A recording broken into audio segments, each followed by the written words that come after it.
Nothing beats freshly fried Italian meatballs. Let's make them. So it's meatball day today, and I want to share with you my family's meatball recipe. I learned this recipe from my grandmother when I was a little kid, and I've been making it the same way ever since.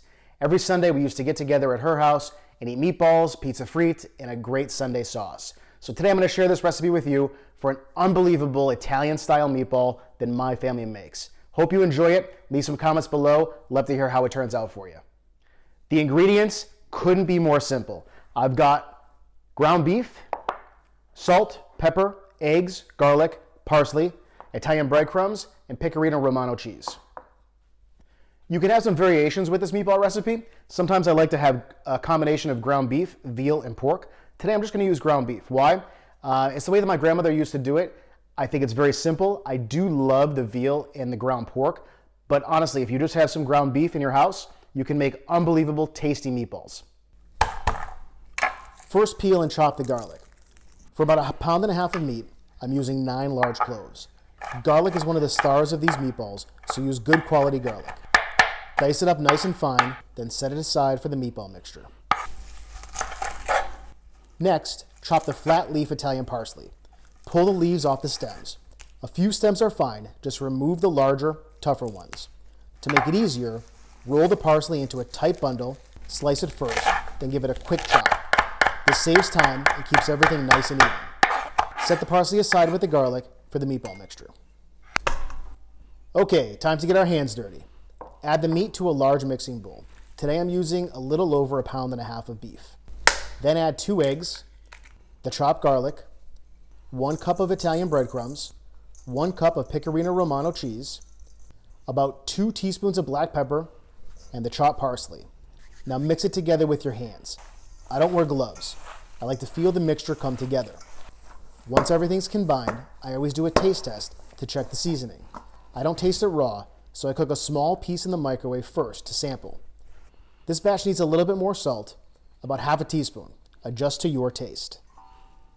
So the meatballs are seasoned perfectly, and now we're going to form them into balls. I don't have a specific measurement for the balls. Do whatever size you think is best. Some people use an ice cream scoop.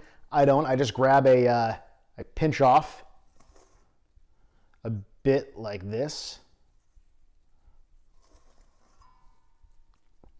And I've known over the years exactly what size we like. I'll zoom in so you can see that, but just take these in your hands and you're gonna roll them around until you form a good solid ball. You wanna roll a decent amount so that the meatball is not gonna fall apart when you cook it and it's nice and firm. Okay, there we go. All right, so let's roll up the rest of these and then we'll get ready to fry. Continue rolling the rest of the meat into balls, keeping them as even in size as possible so they cook evenly. So the meatballs are all shaped into balls, and now I have the frying pan with oil inside. I'm using a neutral vegetable oil. Right now I have it on, my setting is 260 degrees, which is about medium heat. I want the oil to be hot, but not so hot that they fry very quickly. These should go low and slow. So when I put these in, I know the temperature is going to decrease a bit, which is perfectly what I want, and I want them to just go nice and slow. If you see them browning up too quickly, lower the heat. You want to make sure that they cook all the way through and that the inside is not pink when you're done. So let's start to put these in. When they go in, they should ball up, they should oil up just a little bit, and the oil should bubble a bit right there. I'm going to go ahead and put these all around. Unfortunately, I think I'm going to have to do 2 rounds. Can I fit these in there? Let's try. 1, 2,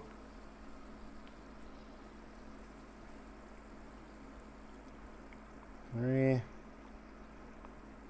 4. And the oil just dropped on a lot, so I'm going to let that get back up to heat, and then we're going to slowly cook these and then rotate them a bit. So we'll zoom in here and take a look. Make sure the oil is hot enough for a gentle fry. You don't want it so hot that the outside cooks too fast.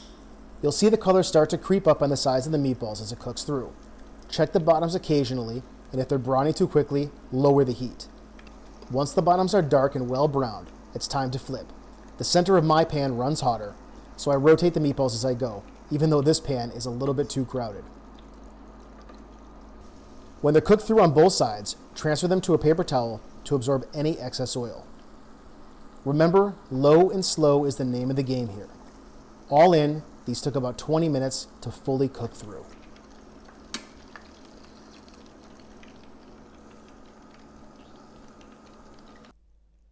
So we're all done. The house smells amazing. I don't think anything beats the smell of freshly fried meatballs in the house. You could put these in a sandwich, you could put them in a sauce. Actually, I recently made a meat sauce video, a simple Sunday sauce. Click up here to take a look. That sauce I made without meatballs to save some time. So if you want to take that recipe right after you put in the tomato sauce, pop in these fried meatballs. They're already done, so you don't want to fry them with the raw meats. You want to put them in after the tomato sauce, and it will give that sauce one more notch of flavor that'll blow your socks off. So let's give these a quick taste. Wow. All right, I'm gonna get right in there. Let's cut this open.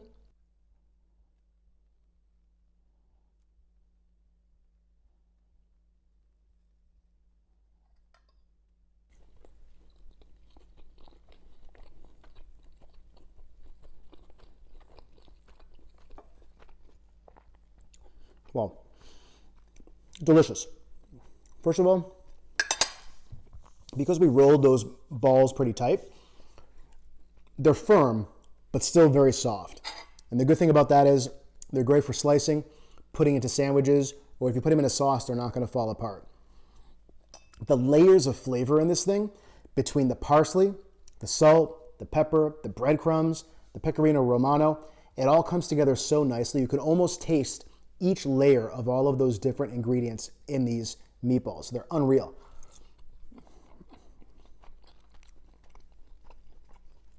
This is a dish that won't last long on the table, that's for sure.